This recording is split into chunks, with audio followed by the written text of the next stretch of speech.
Well, hello, this is Mistaken Ford, and we are going to continue our discussion on the immune system. And where we left off, the other video, we were talking about the special receptors on the cells. And I want to expand upon that with the major histocompatibility complex. Now, that's a bit of a mouthful, so we call it MHC. And there are two classes of MHC molecules. But the one thing that they do have in common is that they are unique to us. So, whatever antigen it holds, the MHC molecule itself belongs to us. So, if you have person A, we might look at their major histocompatibility complex, and it might look like this on the cell. Looks like it's wearing a crown. Person B, their major histocompatibility complex might look a little bit different. Maybe it looks like that. And this essentially declares that person's cells to belong to self. So person A's cells, they all recognize each other by this MHC molecule. All right, so MHC molecules are divided into two classes. We have class 1 MHC molecules and then class 2 MHC1 and MHC2. Now, MHC1 is displayed by all cells except red blood cells.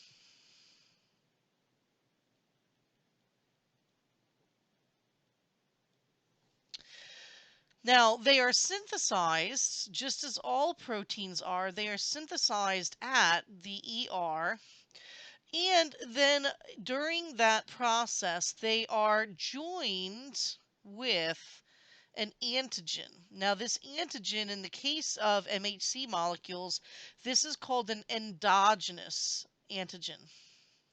Now, endo, we've heard that before. So, endogenous antigen, that comes from within.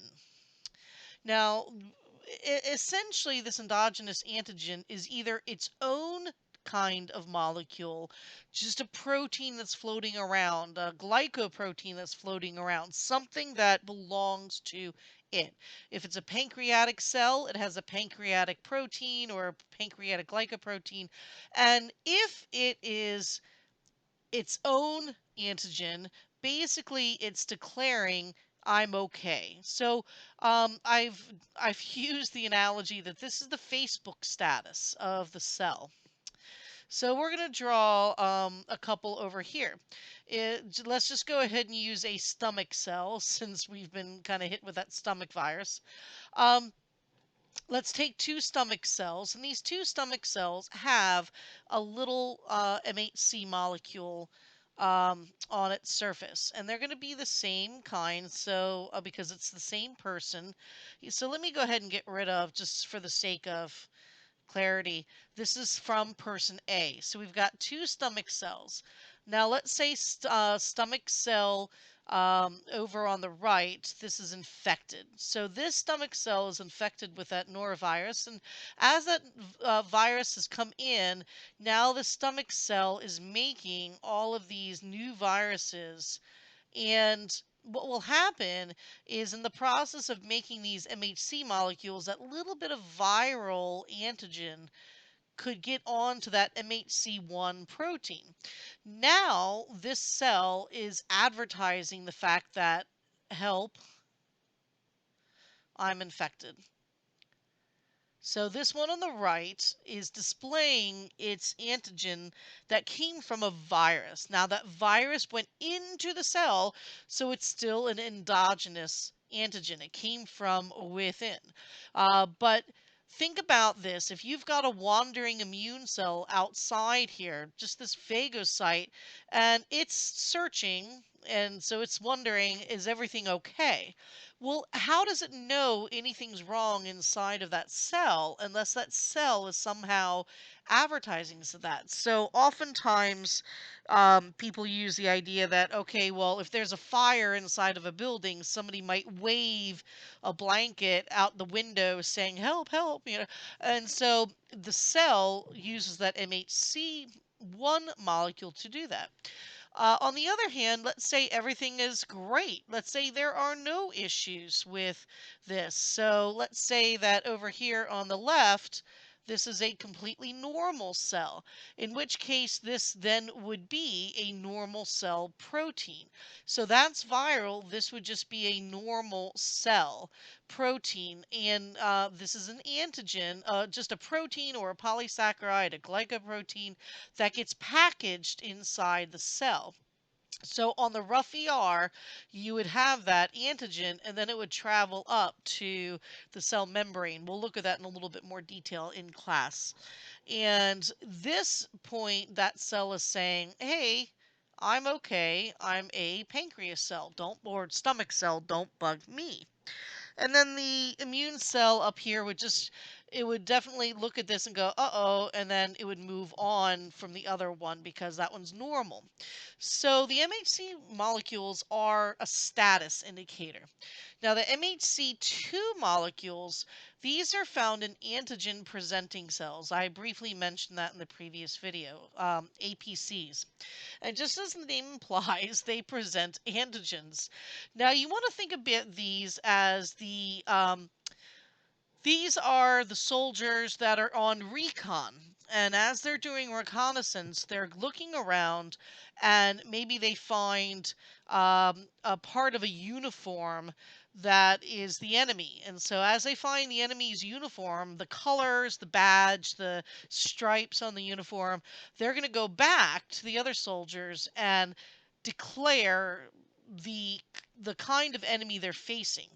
So these are displayed by antigen presenting cells. These could be dendritic cells, and dendritic cells are named because they have these very like spindly little extensions. And what they do is they kind of exist in the skin and the epithelial tissues.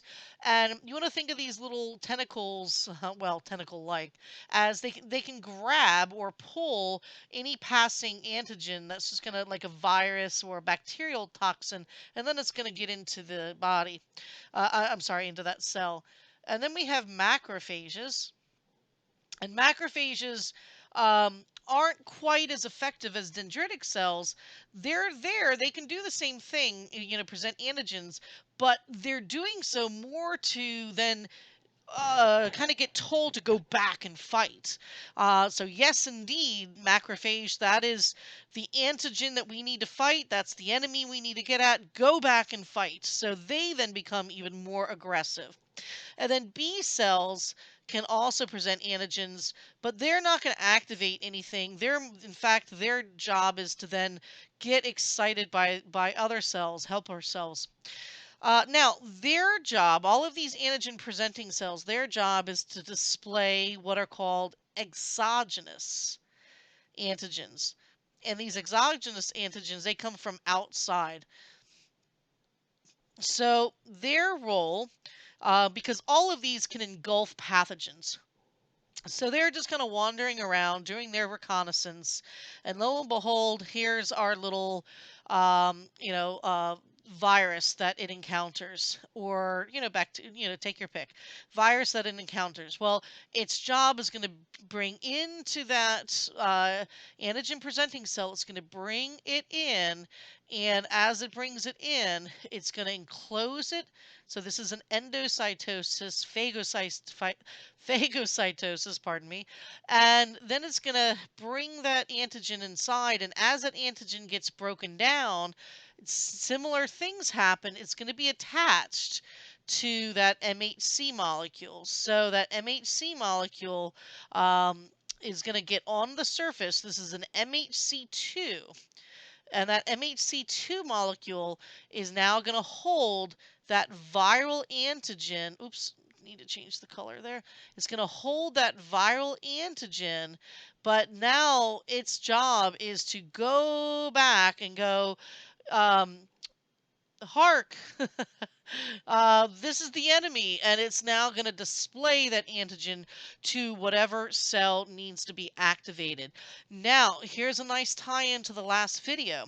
If it's a specific antigen, what it's going to be looking for are the specific T cells and B cells that and helper T cells, it's looking for the specific immune cell that responds to this.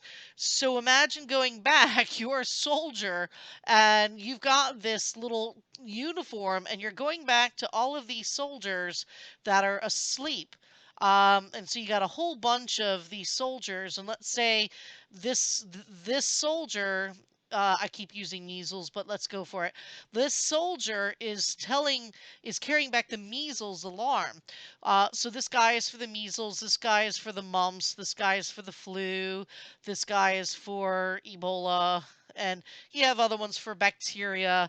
Um, but all of the other T cells and immune cells, they're just going to go on sleeping. It's like not my job. But the measles guy, this soldier, is going to be activated, and then what they will do is divide, divide, and divide. And we'll talk about that in just a bit. Um, so let's take a look at that in a little nicer context. Here's our receptors and genes. So here's our influenza B, that's dormant, our measles, right now it's dormant, and then we have our mumps. Now, once that measles gets activated, it's going to clone. Now, that's just a fancy word for mitotic divisions. It's going to go through mitosis a good 12 generations, and it's going to divide, divide, divide, and divide. On the left-hand side, eventually some of them are going to become memory cells, and they'll go dormant, but in a way that that's just kind of on pause. And then these are effector cells, and they're also called plasma cells. Their job is to make huge numbers of antibodies, and they're going to be released. Now, the way you want to look at the immune response, now this is focusing on antibodies, but T cells will do a similar thing. The first exposure to measles, you would have this would be antibody levels. You'd see this delay. So the infection might be here, and this could be anywhere from I say 5 days, but really it's 7 to 10 days, 7 to 10 days, before that immune response will mount. So the antibody levels peak, and then they will slowly decline as you hopefully get over that. The next exposure to the first antigen, let's say measles again, it might only be 2 to 5 days. 2 to 5 days. There we go. And then notice you get a stronger response, more antibodies. They last longer and they even bind better. Now that's an interesting uh, question to ponder, and it's quicker. Now, the blue line means that it's the same antigen, measles for both times. This would be in maybe influenza B down here in the red line. You get a first exposure to that. Um, and that's one of the reasons why we like giving people vaccines, because that second time that they get exposed, they mount that defense so much faster that you don't really let the virus get a foothold. Well, that really helps us move on a little bit. The last thing we want to talk about are how B and T cells work.